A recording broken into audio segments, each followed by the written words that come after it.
How can I reduce the visibility of under-eye wrinkles? Depending on the light, they can look very prominent. The physician assistant who I see for Botox injections did not recommend Botox or fillers for this area, but rather creams or laser. Is this accurate? If so, what kind? Thank you for your question. You submitted a single photo of your left eye showing an active appearance of under-eye wrinkles and wrinkles around the eye as well. And you state in your question, how do you treat fine lines and wrinkles around the eyes? And you say that based on different lighting, these lines can be prominent. Now you go to a PA for Botox, and you said that the PA did not recommend Botox for this area, but rather recommending lasers and creams. And now you're looking for an answer about whether or not this is correct. Well, I can certainly give you some guidance, even though this is limited to a single photo, but I think there's an understandable reason for confusion, and I'll explain further. A little bit of background: I'm a board-certified cosmetic surgeon and fellowship-trained oculofacial plastic and reconstructive surgeon. I've been in practice in Manhattan and Long Island for over 20 years. Our practice, as you could probably conclude, has basically everything you would need to help rejuvenate the areas around the eyes, everything from skin products to lasers to radiofrequency devices to injectables and, of course, surgery. So how I help my patients understand the different solutions is first by defining what the issues are.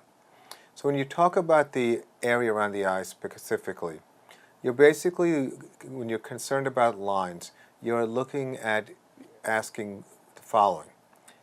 Are the lines present when your eyes are at rest, when there's no expression? Those lines are referred to as static lines.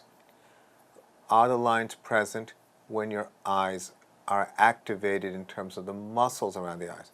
Those are dynamic lines. Those are lines that are accentuated when there is action of those muscles. Now, in addition, I would say that when you look at the under eye area, an area that is often confusing for patients is essentially an effect from the cheek moving upward, like an accordion compressing the skin and causing pleats under the eyes. So, and that's a separate issue in itself. So to begin with, when it comes to addressing static lines, fine lines and wrinkles present at rest, generally solutions are to try to improve texture, quality, improve the collagen in the skin, resurface some of the skin. So that's where lasers, whether it's resurfacing lasers like fractional CO2, erbium laser, or you can think about non-ablative lasers, as well as thermal energy devices such as radiofrequency devices like Pelivate. The goal is to improve skin quality and texture. In addition, we also employ something called platelet-rich plasma. Platelet-rich plasma stimulates collagen by injecting a concentration of the wound healing factors that are necessary when you have a cut. So it stimulates collagen and blood supply, and this is derived from your own blood. Now, that being said, we then move on to dynamic wrinkles. Dynamic wrinkles, of course, is the domain of a neurotoxin, such as Botox, Dysport, Xeomin. The limit is, of course, how much you can place without compromising the functionality of the eyelid. So you can treat the crow's feet area. You can treat a little bit the area right under the eyelashes, often referred to as the eyelid roll, but there is an upper limit because you want to, of course, maintain tone. Now, last but not least, in terms of creams under the eyes can certainly play a role in terms of moisturizing, sun protection, as well as for cell turnover, and possibly even the delivery of some active ingredients such as vitamin C.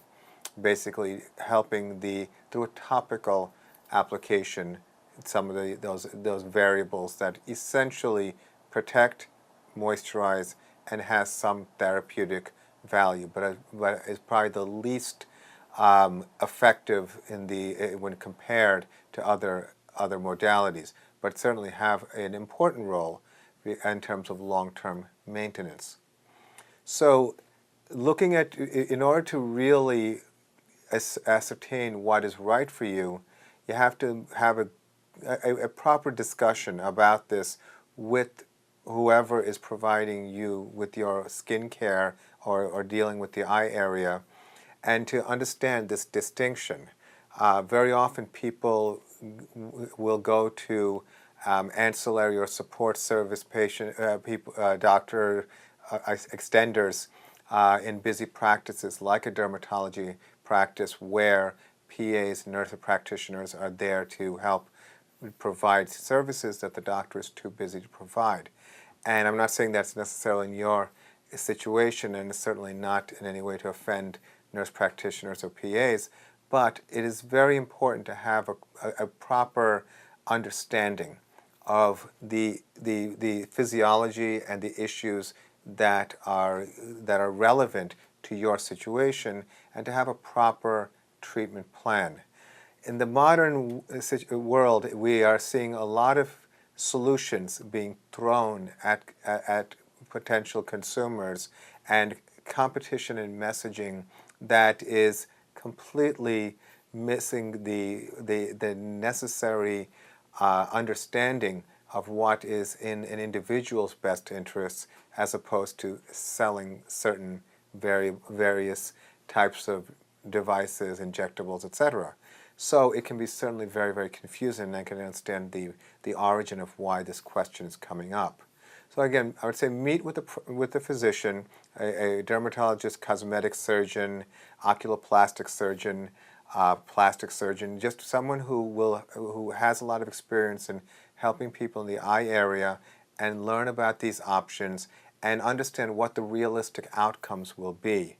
A lot of times people get sold a procedure or something and then are disappointed because they didn't know exactly in what range their outcome would be, and that of course creates unnecessary bad feelings. So I hope that was helpful. I wish you the best of luck, and thank you for your question.